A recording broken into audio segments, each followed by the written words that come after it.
Hello and welcome to the Yeatsy Guitar YouTube channel. Today we've got another beautiful vintage Fender on the workbench. In this case, it is a, just judging by the exterior, 67, late 67, early 68 Fender Princeton. This is a non-reverb. You got the drip edge, the black line. This is just a very, very pretty amplifier in pretty good condition. And yeah, this amp is in for a general service. It's got some noise, definitely needs a recap, and we'll kind of go from there. So let's go ahead and flip it over.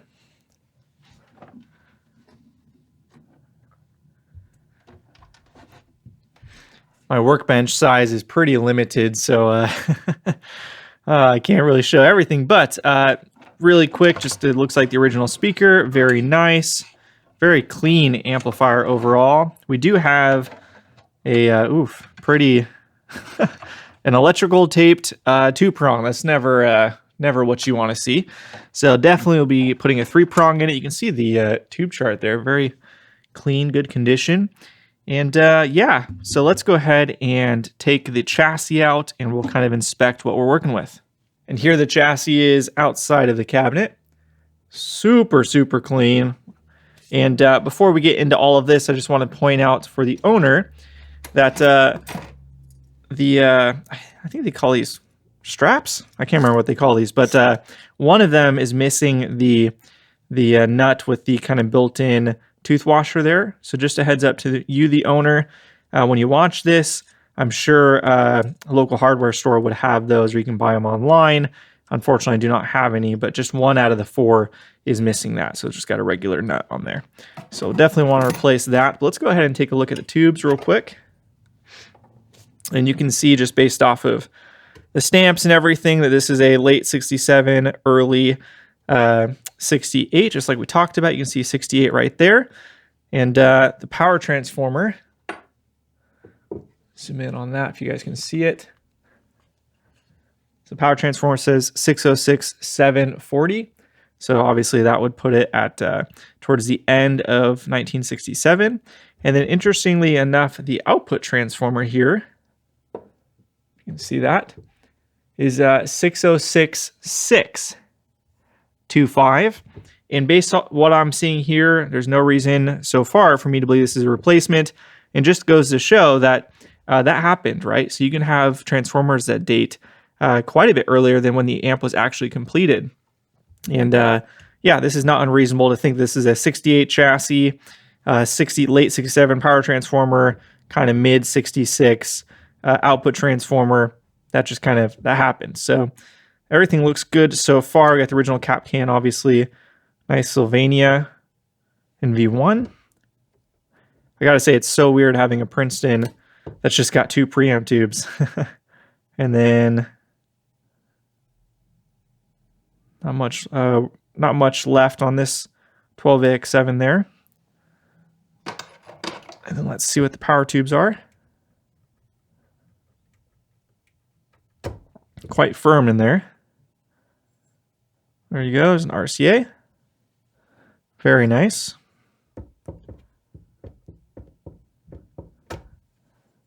And the same here. And then for a rectifier, I'm not sure offhand what rectifier these expect. 5U4, that sounds about right. Another RCA. So based off of what I'm seeing, I think these three are all original. The power tubes and the rectifier, and obviously the preamp tubes are not, but that's no big deal at all. Extremely clean chassis, and just kind of fits with everything else. Let's go ahead and look on the back here. I zoom out for you guys. So everything looks really good there. The chassis code is A10559. I don't know offhand how that relates to the year, but there are charts online to look that up. And then let's look at inside the chassis. Look at this. Man, I've just been lucky having so many amazing amps coming in to me to be worked on. This is no exception. This thing is just crazy clean and just beautiful. Looking through it, first glance, I see nothing replaced. Wow, it's just so clean.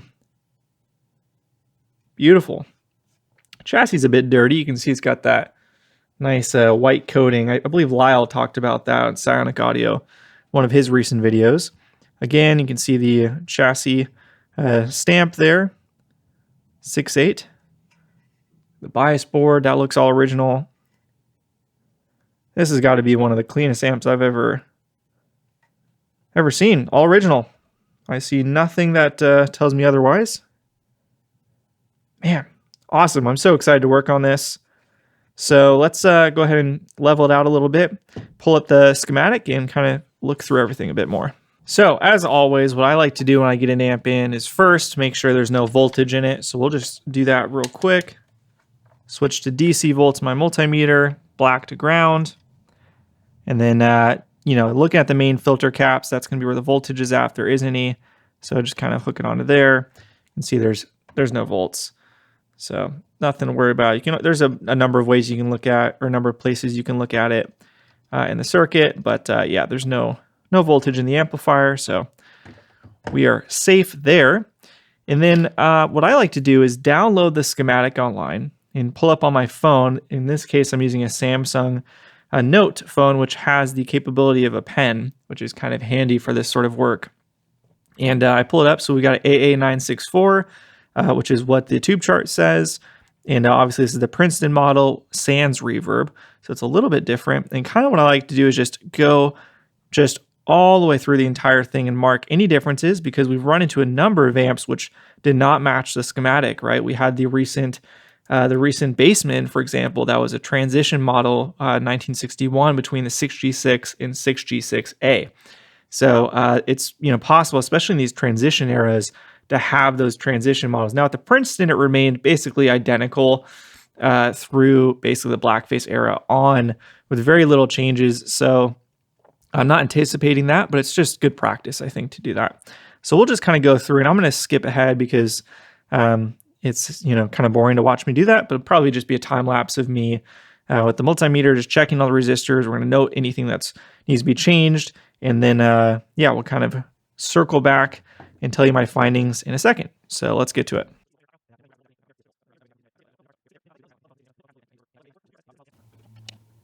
Okay, so we've gone ahead and gone through the amplifier, and actually I'm a bit surprised. Being as clean as it is, there's a lot of resistors that are out by at least a decent amount. So for example, this is a 1.5K, brown being 1, green being 5, and then red being times 100. So this 1.5K is actually reading 1.8. So that is beyond 10% tolerance. And kind of going through the board as well, I can kind of show you guys. So obviously we'll be replacing this cathode bypass cap. These will stay, but then this 100K right here measured 124K. So that's, 24% out of tolerance. This 100K was fine. This one measured 116, so that's 16% when it's a 10% resistor. Moving on, this 1.5K 1500, this measured 1.8, same as this one. That's out. These two cathode bypass caps are obviously gone. This one's not measuring in circuit, so I got to lift the leg to confirm. This resistor right here, this 3.3K measured 3.7K. That's beyond the tolerance there. Moving on over here, this 220K measured 246K. That's a bit out. This 1K here also measured out. This 56K measured 63.5K, which again is more than 10%. This 220K, this is interesting. This 220K in the phase inverter here, very important. You can see it's got a gold band noted on here, 5%. So these are supposed to be high matched, very close to 220K resistors. This one on the left measured 255K, when it should be 220K plus or minus 5%. And then this one measured 240. So those are both for sure gone.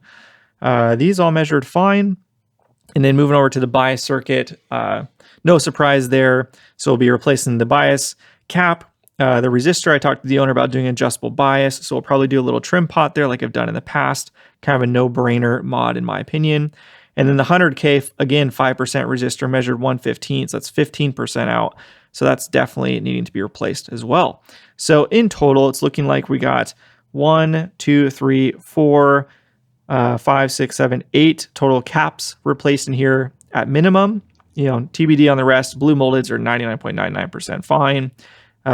We'll have to see about all of these.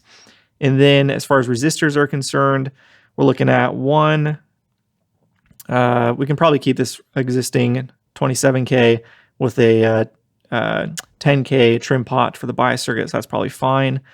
So we got 1, the 100K up there, 2, 3, 4, 5, 6, 7, 8, 9, 10, 11. So looking at about 11 resistors and whatever I said for caps.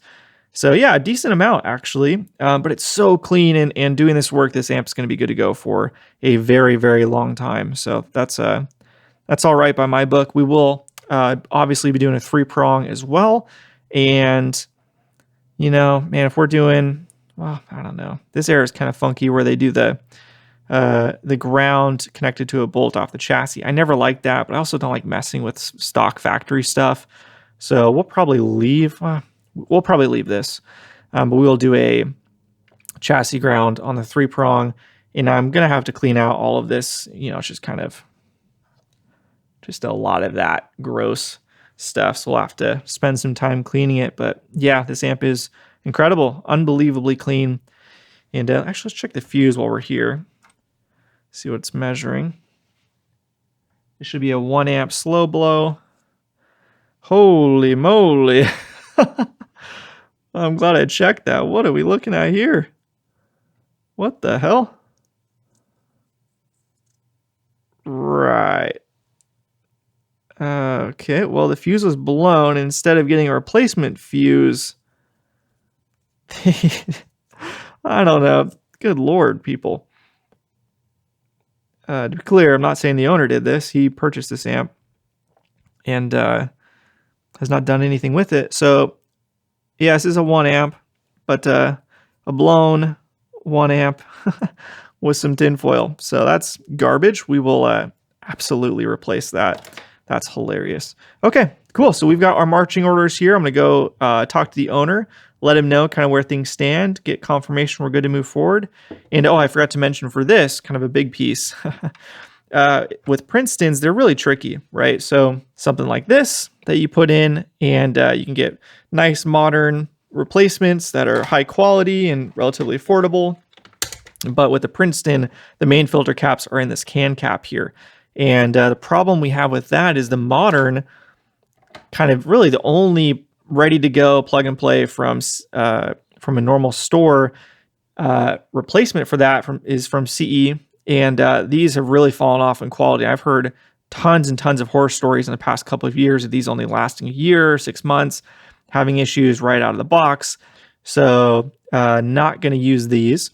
So kind of the owner has or had 2 options to go with. Either A, we mount in discrete components, so we'll kind of build out a little network of caps here, or B, my preferred method and what he ended up going with is getting a custom can cap made. This is the second one I've shown on the channel from Hayseed, and I talk about this more in the other video, but yeah, so these are really high rated caps, 105 Celsius for the degree rating.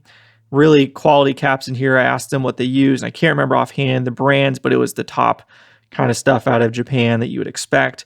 So really, I've been impressed with these, and the one I installed before worked great. So we will be swapping this in just like we did with the other Princeton. So we'll be just removing this entire can cap and putting in the fresh one. So yeah, that's on the agenda. So we're probably going to go ahead and end here, confirm with the owner, and then we'll pick up in part 2 with the work being done. So thank you so much for watching. If you guys enjoy this very, very nerdy amp tech content, let me know in the comments. Give the video a thumbs up. And until next time, see ya.